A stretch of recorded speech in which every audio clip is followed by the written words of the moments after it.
नमस्कार, देवभूमि समाचार में बहुत स्वागत है आपका। मैं हूं आपके साथ प्रियंका मिश्रा। बुलेटिन की करेंगे शुरुआत। हरिद्वार में सरकार जनता के द्वार कार्यक्रम के तहत कलेक्ट्रेट सभागार में विभिन्न योजनाओं की समीक्षा बैठक की गई, जहां सचिव आवास वित्त सुरेंद्र नारायण पांडे की अध्यक्षता में बैठक आयोजित की गई। बैठक में सचिव ने प्रधानमंत्री आवास योजना ग्रामीण और शहरी के बारे में जानकारी ली। इसके साथ ही जल जीवन मिशन, बेटी बचाओ बेटी पढ़ाओ, नंदा गौरा, आंचल अमृत योजनाओं की प्रगति और उनके समाज पर पड़ने वाले प्रभाव का आकलन करने के निर्देश दिए गए। बैठक में ADM PS Shah, PD KN Tiwari, जिला विकास अधिकारी वेद प्रकाश, सीएमओ डॉक्टर मनीष दत्त, मुख्य पशु चिकित्सा अधिकारी डॉक्टर योगेश शर्मा, मुख्य कृषि अधिकारी विजय देवराड़ी समेत अन्य अधिकारी भी मौजूद रहे।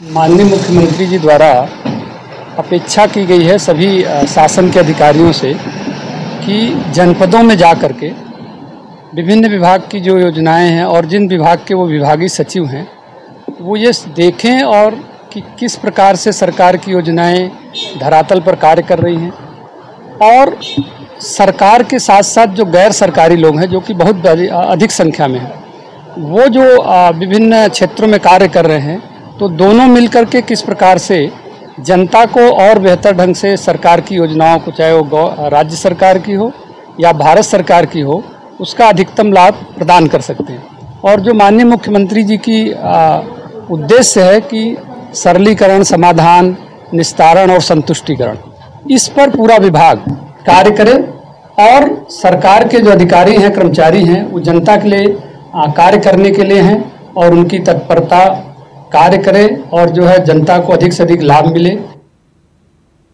हरिद्वार के पिरान करियर में इस समय उर्स मेले की तैयारियां जोरों पर हैं, जिसमें देश विदेश के जायरीन शिरकत करने पहुंच रहे हैं। ऐसे में चेकिंग के दौरान मंगलवार शाम बांग्लादेश के संदिग्ध व्यक्ति को पुलिस ने गिरफ्तार किया, जिससे पुलिस पूछताछ कर रही है। एसएसपी हरिद्वार परमेंद्र डोभाल ने संदिग्ध के बारे में जानकारी देते हुए बताया कि पिरान कलियर में एक बांग्लादेशी बिना पासपोर्ट के आइडेंटिफाई किया गया, जिसके बाद उससे पूछताछ की जा रही है। साथ ही साथ उन्होंने कहा कि पिरान कलियर में इस समय उर्स की तैयारियां चल रही हैं। ऐसे में किसी भी तरह के संदिग्ध पर नजर बनाए रखने के लिए खास तैयारी की गई है, जिसको लेकर सघन चेकिंग अभियान चलाया जा रहा है।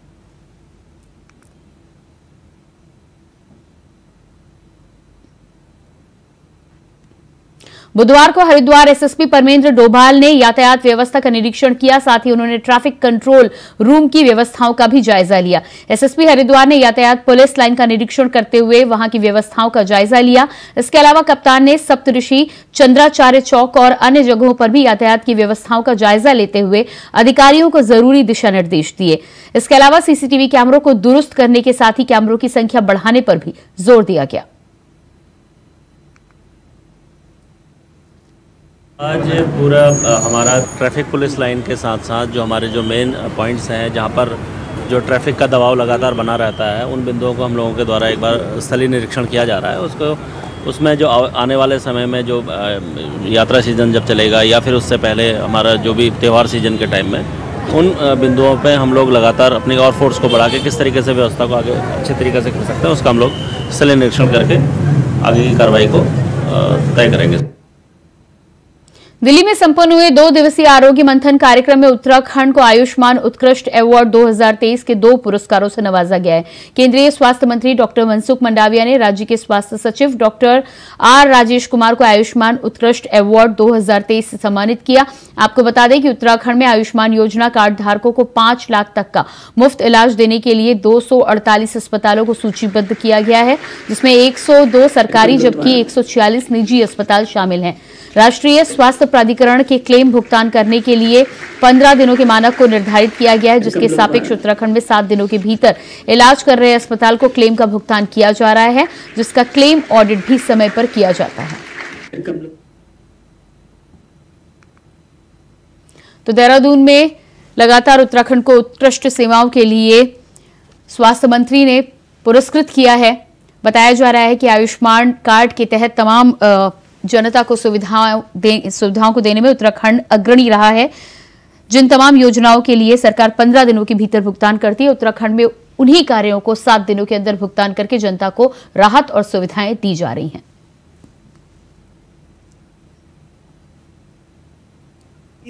क्लेम एडजुडिकेशन और एंटी फ्रॉड मेजर्स जो SHA द्वारा किया जाता है, तो उसके परिप्रेक्ष्य में आरोग्य मंथन के समारोह में उत्तराखंड को सम्मानित किया गया best practices of the state के तर्ज पे।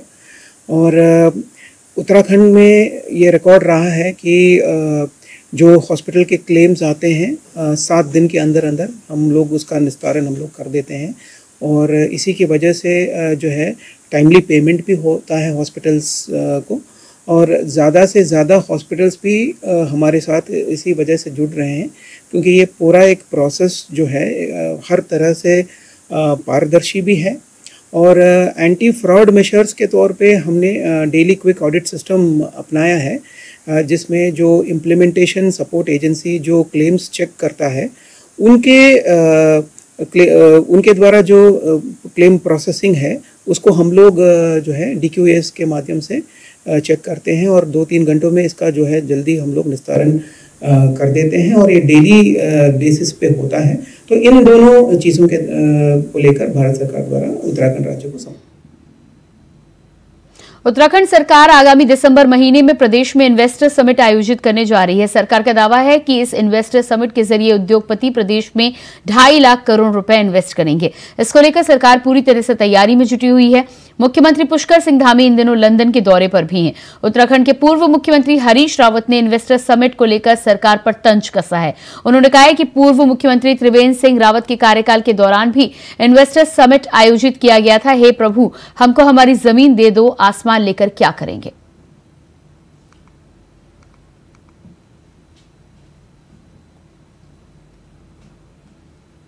तय किया है कि हम लोग जो है राज्य के अंदर जो राज्य के मुद्दे हैं उन मुद्दों को भी बहुत शिद्दत से आगे बढ़ा रहे हैं, जिसमें महिला सम्मान का मुद्दा है। अंकिता हत्या प्रकरण में जिस तरीके से ये सरकार VIP के मामले में मौन साधे हुए है और सारे प्रकरण की न्यायिक हत्या करना चाह रही है, साक्ष्य मिटा करके, आदि मिटा करके। हम महिला सम्मान के मुद्दे पर, युवाओं के रोजगार के मुद्दे पर, किसानों के सम्मान के मुद्दे पर और दलितों के सम्मान और सुरक्षा के मुद्दे पर हम लड़ेंगे, और उस मुद्दे पर लड़े हैं, आगे भी लड़ेंगे। और रोजगार के मुद्दे पर जो है हम अपनी एक आगे की नीति किस तरीके से हम केवल रोजगार की मांग नहीं करेंगे या संघर्ष ही नहीं करेंगे, बल्कि आगे सरकार आने की स्थिति के अंदर, दिल्ली में सरकार आने की स्थिति में और देहरादून में सरकार आने की स्थिति में हम किस तरीके से काम करेंगे, उस एजेंडे को भी नौजवानों के सामने रखें। पर्यटन नगरी रानीखेत में श्री नंदा सुनंदा महोत्सव की धूम है। इसी बीच महोत्सव के अंतिम दिन पर देवी नंदा सुनंदा का भक्तिपूर्वक डोली उठाई गई, जिसके साथ ही साथ शोभा यात्रा भी निकाली गई, जहां महिलाएं कुंवावनी परिधान में माता के भजनों के साथ चल रही थी। यात्रा में रानीखेत के विधायक डॉक्टर प्रमोद नैनवाल भी मौजूद रहे, जहां उन्होंने डोली को कंधा दिया।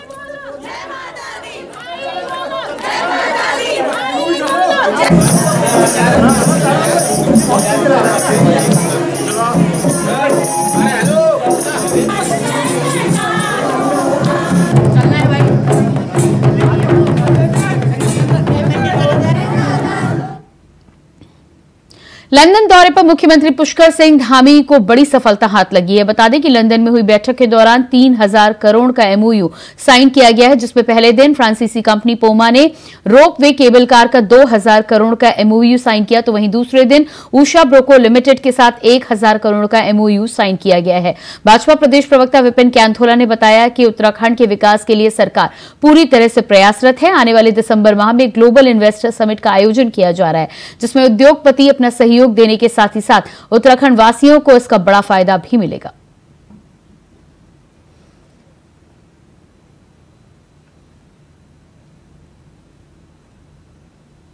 देखिए, कल माननीय मुख्यमंत्री जी ने बैठक की थी, वहां पे कई उद्योग घरानों से मिले थे और कल 2000 करोड़ रुपए के MOU साइन हुए। आज भी 1000 करोड़ रुपए के MOU साइन होने हैं। निश्चित रूप से जो उत्तराखंड के विकास के लिए जिस प्रकार से मुख्यमंत्री सतत प्रयासरत हैं, मैं कह सकता हूं कि आने वाले दिसंबर में जो ग्लोबल मीट है उसमें तमाम जो लोग हैं, जो उद्योग घराने हैं, उत्तराखंड की ओर आएंगे। उत्तराखंड के इन्वेस्टर समिट में अपना सहयोग कर यहाँ पर किस प्रकार से बेहतर काम हो सकते हैं, किस प्रकार से टूरिज्म में बेहतर काम हो सकते हैं, किस प्रकार से धर्माटम में बेहतर काम हो सकते हैं, रेलवे में बेहतर काम हो सकते हैं, एयर कनेक्टिंग के बेहतर काम हो सकते हैं। बाजपुर में एनआईए की टीम की छापेमारी लगातार जारी है, जहां खालिस्तानी समर्थकों को मदद पहुंचाने वाले लोगों पर एनआईए की टीम के द्वारा कार्रवाई की जा रही है। बता दें कि बाजपुर के ग्राम धनसारा में शकील अहमद के घर छापा मारा गया है। सूत्रों की माने तो शकील अहमद बाजपुर के एक गन हाउस की दुकान चलाता है और खालिस्तानी समर्थकों को अवैध तरीके से असलहा सप्लाई करता है। तो वहीं सुबह से ही एनआईए की टीम बाजपुर में डेरा डाले हुए है। लगातार पूछताछ की प्रक्रिया जारी है। तो तस्वीरें आप देख पा रहे हैं, उधम सिंह नगर की तस्वीरें हैं। बताया जा रहा है कि शकील अहमद नाम के शख्स के घर पर एनआईए की छापेमारी की गई है। जानकारी ये भी है कि अवैध तरीके से ये व्यक्ति खालिस्तानी समर्थकों को हथियार सप्लाई करता है, जिसको लेकर ये कार्रवाई की गई है।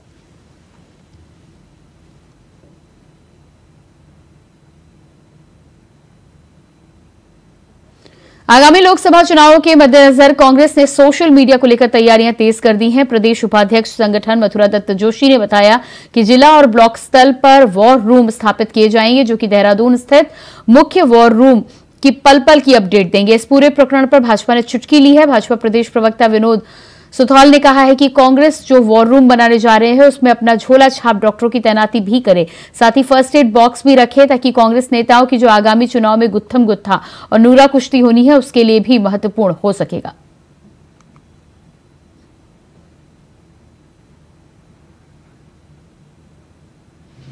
भारतीय जनता पार्टी के कार्यकर्ता ही हमारे योद्धा हैं और प्रत्येक बूथ पर उनकी तैनाती है। कांग्रेस पार्टी वार रूम बना रही है, इसके लिए उनको मेरी तरफ से बहुत बहुत बधाई।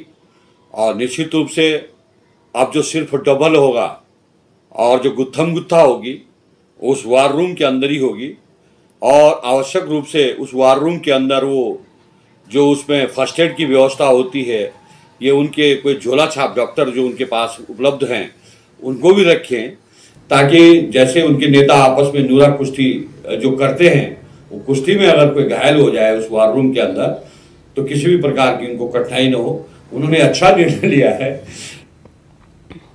डेंगू की बीमारी के बढ़ते प्रकोप के बीच डेंगू की रोकथाम करने के प्रति नगर आयुक्त मनोज गोयल एक्शन मोड में आए हैं। नगर निगम के द्वारा लगातार घरों, व्यावसायिक प्रतिष्ठानों व निर्माणाधीन भवनों में विशेष निरीक्षण अभियान चलाया जा रहा है। डेंगू की लार्वा मिलने पर लार्वा को खत्म करने के साथ ही चालानी कार्रवाई भी की जा रही है। अधिकारियों को सूचना मिली है कि डालनवाला में सड़क पर लगभग 30 टन ग्रीन वेस्ट और काफी मात्रा में सामान पड़ा हुआ है। ग्रीन वेस्ट से काफी दुर्गंध भी आ रही है। इन सामानों में पानी जमा हुआ है, जिसमें डेंगू के मच्छर के लार्वा पनपते पाए गए। इसी को देखते हुए उपरोक्त व्यक्ति पर मुख्य नगर स्वास्थ्य अधिकारी के द्वारा 5 लाख रुपए की चालानी कार्रवाई करते हुए नगर निगम के सफाई निरीक्षक को तत्काल ग्रीन वेस्ट व अनुपयोगी सामान को निस्तारित करने के निर्देश दिए गए।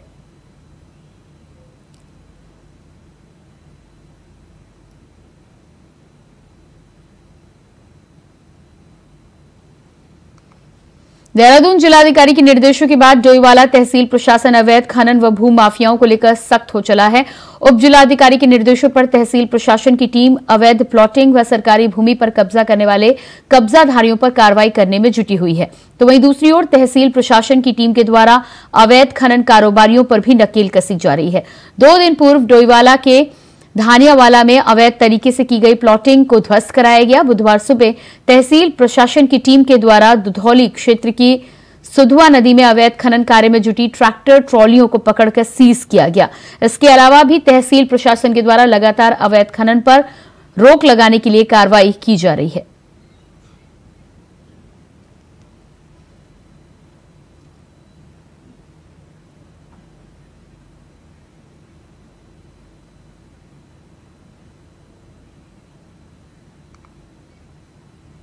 जी डीएम मैडम के निर्देश के अनुसार हम लोग कंटिन्यूसली जो अवैध खनन करता है और जो भू माफिया है उनके खिलाफ हम कंटिन्यूस कार्रवाई करें। कर्णप्रयाग में अस्पताल की अव्यवस्थाओं को लेकर लोगों का आक्रोश थमने का नाम नहीं ले रहा। लोगों का कहना है कि डेंगू जैसी बीमारी के बाद भी स्वास्थ्य विभाग जाग नहीं रहा। बुधवार को पूर्व जिला पंचायत सदस्य देवेंद्र सिंह नेगी के नेतृत्व में स्थानीय लोगों ने उप जिला अधिकारी के माध्यम से स्वास्थ्य मंत्री धन सिंह रावत को ज्ञापन देते हुए कहा कि पिछले कुछ दिन पहले कर्णप्रयाग अस्पताल के डॉक्टरों की लापरवाही के चलते गांधीनगर की 24 वर्षीय प्रीति की मौत हो गई थी। जिन डॉक्टरों के द्वारा इलाज में लापरवाही बरती गई है उनको कड़ी से कड़ी सजा मिलनी चाहिए। वहीं जनता के आक्रोश जताते हुए जनता ने कहा कि सरकार गरीबों के इलाज के लिए आयुष्मान कार्ड जैसी योजना तो लाई है, लेकिन कर्णप्रयाग में इसका कोई लाभ नहीं मिल पा रहा। अस्पताल प्रबंधन मरीजों से 20 से 25 हजार की मोटी रकम लेकर ऑपरेशन करा रहे हैं। वहीं अस्पताल में बाहर से दवाइयां भी मंगाई जा रही हैं। कर्णप्रयाग में जो लगातार कई वर्षों से जो अव्यवस्थाएं फैली हुई हैं, डॉक्टरों ने जो यहाँ पर भ्रष्टाचार यहाँ पर जो करा हुआ है, जो अभद्रता लगातार यहाँ पर मरीजों के साथ की जा रही है, और शिमली का जो बेस अस्पताल विगत 1 वर्ष के तैयार होने के बावजूद भी 50 बेड तैयार होने के बावजूद भी वहाँ पर अस्पताल को चालू नहीं किया जा रहा है, और आयुष्मान कार्ड होने के बावजूद भी मरीजों से 20 से 25 हजार रुपये ऐंठे जा रहे हैं। इसके खिलाफ आज हमारे युवा साथी एसडीएम साहब को माननीय स्वास्थ्य मंत्री जी को ज्ञापन देने के लिए यहाँ पर आए हैं। टनकपुर चंपावत एनएच पर 8वां मील के पास में गुलदार की दहशत बरकरार है। क्षेत्र में सक्रिय गुलदार ने बाइक सवार दंपति पर हमला कर घायल कर दिया। गनीमत यह रही कि हमले में वो बाल बाल बच गए। घायल महिला बीडीसी सदस्य है। घायलों को अस्पताल में भर्ती कराया गया है, जहां इलाज जारी है।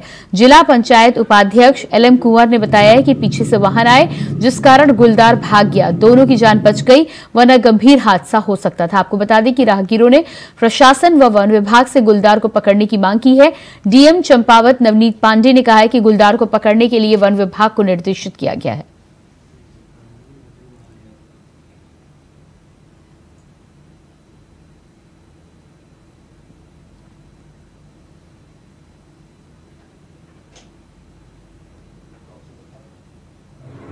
मील के आसपास जो है हमला करने की लगातार 2-3 घटनाएं भी हुई हैं। तो इसी प्रकरण की गंभीरता को देखते हुए 8वीं मील के पास में कैमरा ट्रैप भी लगाए गए हैं, और साथ ही जो है 2 पिंजरे भी इंस्टॉल किए गए हैं। विभागीय वनाधिकारी चंपावत के निर्देशन के अनुसार ये सारी कार्रवाई की जा रही है, ताकि गुलदार को जल्द से जल्द पिंजरे में कैद कर उसे रेस्क्यू सेंटर भेजा जा सके और लोगों को जो है इससे निजात भी मिल जाए। अगर लगता है कि वो समस्या ज़्यादा विकट होगी तो फिर जो हमारे प्रोफेशनल जो आते हैं लीडर्स आते हैं उनकी रिक्वेस्ट की जाएगी। फिलहाल अभी वन विभाग अपनी तरफ से प्रयास करेंगे। चलो, संभावना कभी भी रहती है, हम लोग भी प्रयास करेंगे, हम कामना भी करेंगे इस तरह की कोई दुर्घटना ना हो। बुलेटिन में फिलहाल वक्त एक छोटे से ब्रेक का, फौरन हाजिर होते हैं। ब्रेक के बाद स्वागत है आपका। बात करेंगे अगली खबर की। उत्तरकाशी जिले के धनारी क्षेत्र के पीपली से यूपी निर्माण निगम का बड़ा कारनामा सामने आया है। स्थानीय लोगों का आरोप है कि साल 2012-13 में वहां पर पॉलिटेक्निक कॉलेज का निर्माण कार्य शुरू हुआ था, लेकिन निर्माण एजेंसी ने केवल एक कच्ची सड़क खोदने के अलावा 10 सालों तक वहां पर एक ईंट तक नहीं लगवाई। लेकिन इसके एवज में निर्माण एजेंसी को करोड़ों रुपए का भुगतान किया जा रहा है। पूर्व जिला पंचायत उपाध्यक्ष सुरेंद्र पवार का कहना है कि जब यहां पर कोई काम नहीं हुआ तो उन्होंने इसके लिए आरटीआई से जानकारी मांगी, जिसके तहत उन्हें जानकारी मिली कि संबंधित विभाग को 3 करोड़ का भुगतान किया जा चुका है। वहीं इस मामले में भारतीय जनता पार्टी के जिला मीडिया प्रभारी का कहना है कि उन्होंने उच्च शिक्षा मंत्री सुबोध उनियाल से कार्यदायी संस्था यूपी निर्माण निगम की शिकायत की है। ये हम धनारी के लगभग 28 ग्राम सभाओं का ये विद्यालय है। लगभग 55 गांव धनारी में आते हैं, और ये स्कूल पॉलिटेक्निक विद्यालय 2012-13 में धनारी के लिए खोला गया था, और वर्तमान समय में ये विद्यालय राजकीय इंटर कॉलेज पिपली के आवासीय भवनों में चल रहा है। और 2012-13 से लेकर इसके लिए आवास के लिए प्लस स्कूल के विद्यालय भवन के लिए पैसा उत्तर पॉलिटेक्निक ने उत्तर प्रदेश निर्माण निगम को जारी किया था। जब इन्होंने वहाँ पे कुछ काम नहीं किया, एक कच्ची सड़क बनाई, तो कई दिनों के बाद जब हमें लगा कि यहाँ पे कोई निर्माण कार्य नहीं हो रहा, तो मैंने सूचना के अधिकार के तहत प्रधानाचार्य राजकीय पॉलिटेक्निक पिपली से मांगा था कि भाई क्या मामला है, इनको पैसा कितना जारी हुआ, कितना। तो उन्होंने, और सूचना के अधिकार के तहत में हमें ये ज्ञात हुआ है कि उन्होंने लगभग 200 लाख एक और 1.5 करोड़ रुपए लगभग एक उनको जारी कर दिया है। और इसके बावजूद भी वहाँ पर निर्माण निगम ने कोई कार्य आज तक नहीं किया है। वहाँ पे धरातल पे अभी तक कुछ एक कच्ची सड़क उन्होंने बनाई, प्लेंथ बना दी, उसके बाद इन्होंने वहाँ से अपनी निर्माण सामग्री हटा दी। डोईवाला के शहीद दुर्गा माल के राजकीय महाविद्यालय में आर्ट फैकल्टी में लंबे समय से शिक्षकों की कमी से छात्र परेशान हैं, जिसको लेकर बुधवार को छात्र संगठन NSUI के बैनर तले एकत्रित हुए और फिर डोईवाला के उप जिलाधिकारी के दरबार में अपनी फरियाद लेकर पहुंचे। उसी दौरान छात्राओं ने उप जिलाधिकारी राज्यपाल कुलाधिपति को श्रीदेव सुमन यूनिवर्सिटी के नाम पर ज्ञापन सौंपा है, अपनी मांग की है। बता दें कि आर्ट फैकल्टी न होने से छात्रों की परीक्षा में बैक आ रहा है, तो वहीं NSUI संगठन के छात्र नेताओं का कहना है कि अगर जल्द ही उनकी शिक्षकों की मांग पूरी न की गई तो वह उग्र आंदोलन करने को मजबूर होंगे। ने ये दिया है कि 3 साल से ज़्यादा अधिक वर्ष हो चुका है जो हमारे SDM PG कॉलेज है उसमें कला शिक्षा चित्रकला के टीचर नहीं है। तो मैंने भी चित्रकला सब्जेक्ट था जो मैंने 3 साल पढ़ चुका हूँ और मेरा ग्रेजुएशन उस सब्जेक्ट से हुआ, पर टीचर ना होने के कारण मुझे बहुत समस्या का सामना करना पड़ा। जैसे मैं ऑनलाइन से पढ़ के अपना पेपर क्लियर करके ग्रेजुएशन कंप्लीट करा है। तो मैं ये चाहता हूँ कि जो भविष्य में जो हमारे बहन भाई हैं उनके पास कला का सब्जेक्ट है ड्राइंग का, तो उनको इस समस्या ना आना पड़े और इनको भी। योगिता कोहली है, मैं SDM PG कॉलेज की छात्र हूँ। तो हमारे कॉलेज में टीचर की कमी है, जिसके लिए हमने यहाँ पे एक ज्ञापन दिया है कि टीचर की कमी है। BCom का टीचर नहीं है और बाकी आर्ट्स के हमारे यहाँ बहुत सारे बच्चे हैं, उनके भी टीचर है नहीं। तो बस ये चाहेंगे कि जल्दी जल्दी हमारा जो ज्ञापन है वो एक्सेप्ट करें मैम। और हाँ जी, पढ़ाई नहीं होती है, जब टीचर नहीं होता पढ़ाई तो नहीं होगी। फिर बच्चे कभी ऑनलाइन ही पढ़ते, किसी को समझ नहीं आता है, फिर किसी की बैग लग जाती है। तो बस ये चाहेंगे कि जल्दी जल्दी टीचर की डिमांड हमारी पूरी हो। उधम सिंह नगर के बाजपुर में NIA की टीम ने छापा मारा है। बता दें कि खालिस्तानी समर्थकों को मदद पहुंचाने वाले लोगों के घर में NIA की टीम रेड के लिए पहुंची है। बाजपुर के ग्राम धनसारा में शकील अहमद के घर पर छापा मारा गया। शकील अहमद बाजपुर में एक गन हाउस चलाता है। दुकान खालिस्तानी समर्थकों को अवैध तरीके से असलहा सप्लाई करता है। शकील अहमद से NIA की टीम पूछताछ कर रही है।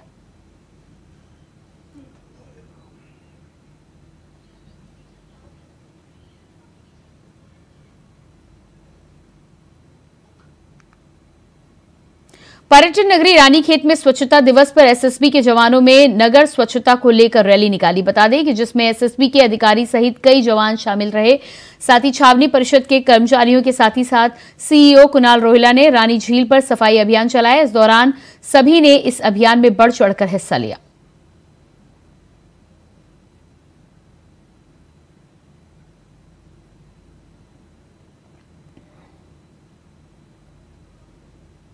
हरिद्वार में राजकीय डिग्री कॉलेज खोल दिया गया है, लेकिन कॉलेज के लिए अभी तक जमीन नहीं मिल पाई है। बता दें कि कॉलेज एक आश्रम के 5 कमरों में चल रहा है, जिसमें 285 छात्र छात्राएं पढ़ रहे हैं, जिनको बिठाने के लिए कॉलेज प्रबंधन को टीन शेड की व्यवस्था करनी पड़ रही है। तो वहीं हरिद्वार नगर निगम ने डिग्री कॉलेज के लिए जमीन का आवंटन तो कर दिया, लेकिन जमीन मेला क्षेत्र की होने की वजह से शासन से मंजूरी नहीं मिल पाई है। हालांकि उच्च शिक्षा मंत्री के मुताबिक जमीन को कैबिनेट से मंजूरी दिलाई जाएगी और जैसे ही जमीन आवंटन को मंजूरी मिलती है उसके बाद 1 सप्ताह में कॉलेज का निर्माण कार्य शुरू कर दिया जाएगा।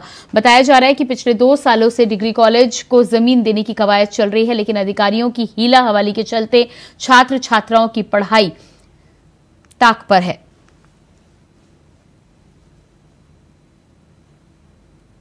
में ये प्रकरण जो है शासन को प्रेषित किया गया है मेलाधिकारी हरिद्वार के द्वारा, और उम्मीद यह है कि नगरीय विकास सचिव के माध्यम से ये प्रकरण जो है स्वीकृत हो जाएगा और उसके बाद जो है भूमि